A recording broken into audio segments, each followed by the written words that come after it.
నేను ఇక్కడ ప్రత్యక్ష నిదర్శనంగా మీకు ఒక విషయం చూపిస్తానండి. ఇక్కడ గురువుగారు నేను అక్కడ ప్రత్యక్షంగా చూశాను. 10:50కో 10:45కో కళ్యాణం కంప్లీట్ అయిందండి. వెంటనే అభిషేకం దగ్గరకు వచ్చేసారనమాట. అప్పటికే పొద్దున్న నుంచి పచ్చి మంచినీరు కూడా ముట్టుకోకుండా దీక్షలో ఉంటారనమాట. ఎందుకంటే మార్నింగ్ నుంచి కూడా మనకు అక్కడ చూస్తే విశేషంగా ఆధ్యాత్మిక క్రతువులు జరిగాయి. స్వామివారి అభిషేకం కావచ్చు, అక్కడ వేసినటువంటి మంటపాలు కావచ్చు, పొద్దున్న నుంచి ఒక్క నిమిషం కూడా ఖాళీ లేకుండా నిరంతరాయంగా స్వామికి జరుగుతున్నటువంటి అభిషేకాది క్రతువులు కావచ్చు, నేను లైవ్ ద్వారా కూడా చూడడం జరిగిందనమాట.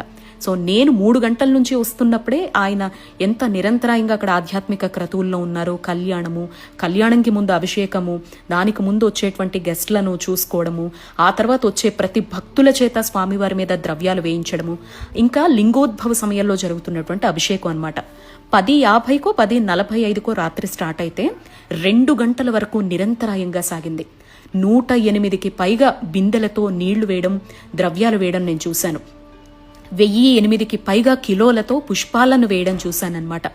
నిజంగా మనలో రుద్రుడు కావచ్చు, అంటే వారిలో బ్రహ్మగారి లోపల భగవంతుడు అనేవాడు లేకపోతే సామాన్యులకి మనకు సాధ్యమా అండి? మనం ఇన్ని బిందెలు ఎత్తగలుగుతామా? ఇంత అభిషేకాలు, ఇన్ని ద్రవ్యాలు చేయగలుగుతామా?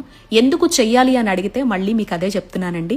ఇవి భక్తులు తెచ్చినవి, స్వామివారికి సమర్పించాలి.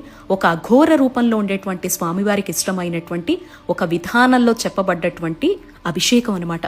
అక్కడ చుట్టూ రుద్రనామాలతో, నమక చమక సహితంగా రుద్ర పారాయణలతో చుట్టూ పండితులు నిలబడి వాళ్ళు పారాయణ చేస్తూ ఉంటే ఆ అద్భుతంగా జరుగుతున్నటువంటి ఆధ్యాత్మిక క్రతువును ఎక్కడ పెడితే అక్కడ మనం నిర్వహించలేం కదా. ఇంత వేల మంది భక్తుల మధ్య ఎవరైనా నిర్వహించినప్పుడు చూసి తరించాలి.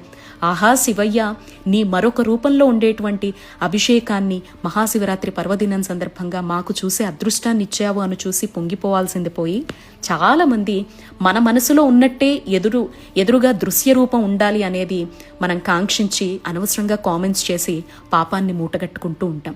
కాబట్టి ఎవరైనా ఏదైనా చేసేటప్పుడు వాళ్లకు తెలియదా చుట్టూ ఇన్ని వేల మంది ఉన్నారు, వాళ్ళంతా అంత లీనమై చూస్తున్నారు, కానీ మనం మాత్రము చూసే 30 సెకండ్లు 1 మినిట్ వీడియోకి ఇన్ని కామెంట్స్ పెట్టేస్తున్నాము అనేటువంటి ఆలోచన విధానం ప్రతి ఒక్కరిలోనూ రావాలండి.